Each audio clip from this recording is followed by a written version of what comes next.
G'day, my name is Peanut and I'm a 1-year-old cassowary in Far North Queensland. I'd like to share with you my very big day. It's when Dad sent me out on my own for the very first time and I had to fend for myself. Here's how my journey went.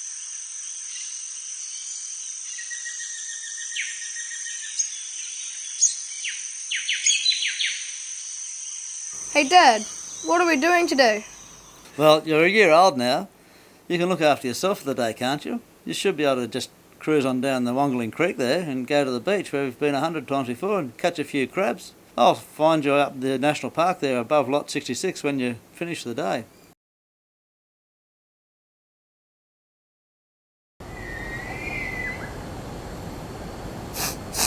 Dad, where are you? You're really leaving me?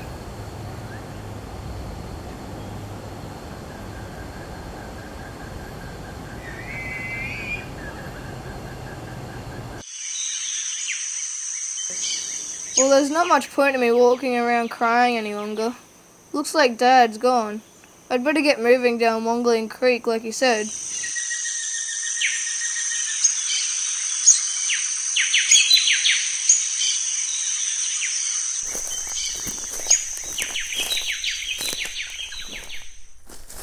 What's that? Looks like one of those places where humans live. I wonder what they think about me coming through here. I think it's great. There's never a day that I don't get sick of seeing them, and if we don't see them for a couple of days, we start to get worried that something's happened. We live in a very special area. We live on a very special part of Mission Beach, just bordering on all this rainforest and so forth. We have regular visits by numerous birds quite often. We've actually got a conservation covenant on about 80% of our land, which we haven't touched. We've seen males bring up various numbers of chicks. Basically, some of the cassowaries that come back on infrequent visits and so forth, we've seen grow from chicks, and they still come back every once in a while periodically. Every cassowary has its own character. We have a bird in particular, we call her senior bird, and she's the matriarch of this particular area. And we've seen that territorial standoff between her and birds that are much bigger than her, females and younger birds, but because she's the matriarch, everybody pays respect. And when she lets fly, you understand why you pay respect. We've seen whole families grow up, and then the kids have their kids, and so it's been you get really attached to them, you know. And when you hear that they get skittled on the road or whatever, we get quite distressed and spend a lot of time crying about it when we hear that something's happened. Oh, they don't mind me coming through here. I'll remember that. These look good. Fresh quandongs, my favourite. Hey, there's some water up ahead. I'm thirsty after all those quandongs.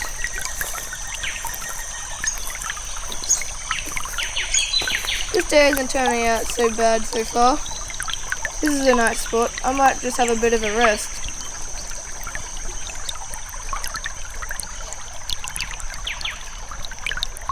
I'd better get moving if I want to catch up with Dad. Hang on a sec. What's this? I think it's one of those fences that are really hard to get through. There's got to be a gap somewhere. Dad said you've got to just walk along it to get through, but I can't remember which way. No, not there.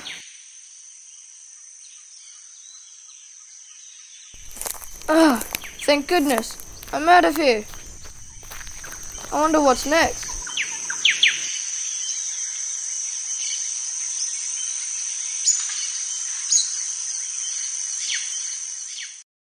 I think up ahead is where those little people live. They're really interesting. They're like little encyclopedias. I know all my relatives. Gary and Helga. And Helga's the main one. And Gary, he's the good old one. He doesn't have any waddle. The cassowaries has that chickens. It comes from a rainforest. I've been at one by myself and I just freeze and they ignored me. And it thinks that we have statues in the garden. I like how they freeze like statues in the garden because they get really nervous when they run around.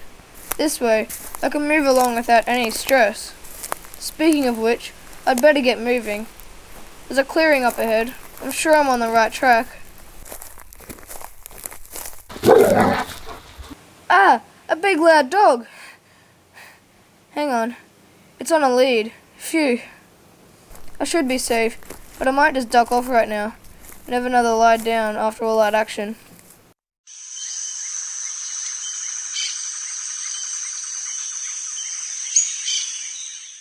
Ooh, I think I'm nearly at the beach. Look out, crabs. I'm coming to eat you. Hang on there. Looks like more people up ahead and I think they've spotted me. I wonder what they think about me coming through here.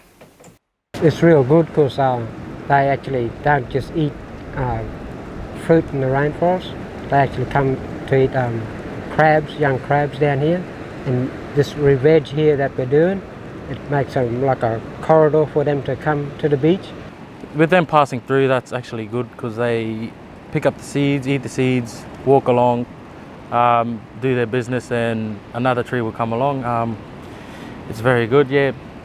Gets more rainforest, builds it up a bit more, yeah.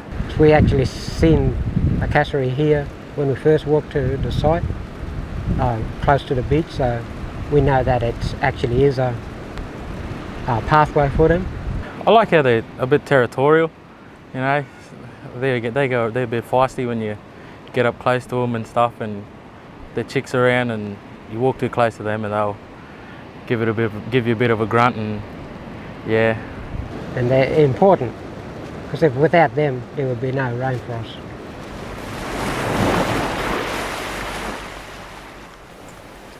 Alright, I've had a look for crabs, seen some pretty cool traditional owners, but I've still got a long way to go, so I'd better get moving. Another clearing. Eek! A big moving metal thing! Not real sure about this.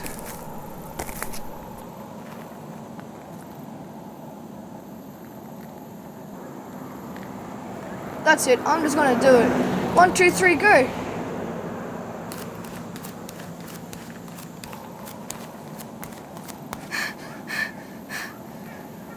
That's where I want to go. What's going on over there?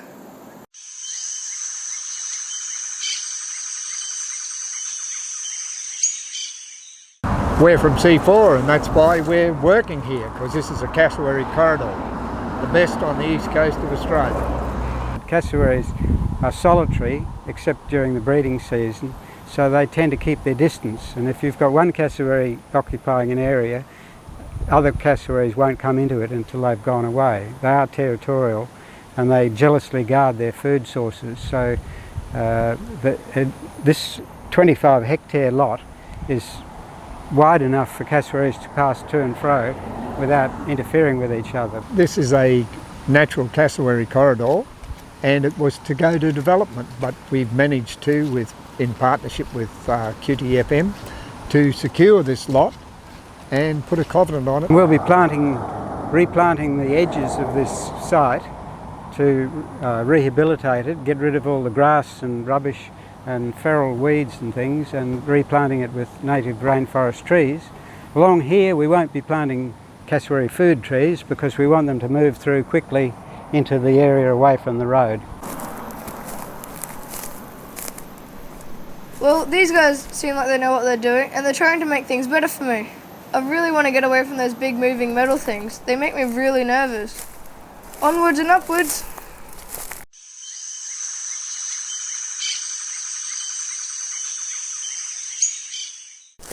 This is more like it. It's thinning out though. Oh, that's right. This is where lots of people come to stay. They like taking photos of us cassowaries.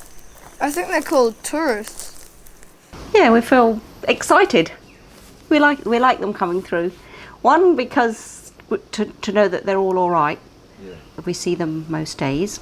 And for the tourists like them. There's the whole of Mission Circle is a cassowary corridor, and we've got a lot of rainforest at the back. So hopefully nothing will ever happen to that rainforest. We've got an adult female that we call Cassie and an adult male called Charlie, and most of the babies are called Squiggles. One time the male cassowary had 2 chicks and it was time for them to leave home. So he ran off and left them here. And they spent all day crying and walking round and round and round the house, shouting for him, and then slept just in the trees. And the next day he came back and they ran back to him, "Dad!" So he had to take them a bit further afield. So that was pretty sad when they're watching them crying all day. Yeah, that's how I felt this morning when Dad left me. But it's getting late now and it's time for me to find him. Hey look, there's Dad! Dad! I made it on my own and I can't wait to tell you all about my day. I came across all these people along the way who seemed to like us and wanted to help keep us cassowaries connected.